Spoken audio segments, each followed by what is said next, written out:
Hello everyone, welcome back to another episode of Technologyglance.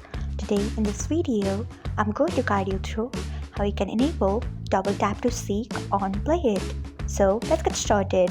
Firstly, open PLAYit app in your device, then tap on your profile icon, next tap on settings, then tap on video, next scroll until you find double tap to seek, then turn on it by tapping on it. So this is how you can enable double tap to seek on PLAYit. Thanks for watching. If you found this guide helpful, we would love it if you hit the thumbs up button below. We upload great new tech tutorials like this one every day, so do not forget to subscribe to our channel and hit the bell icon so that you'll never miss another update.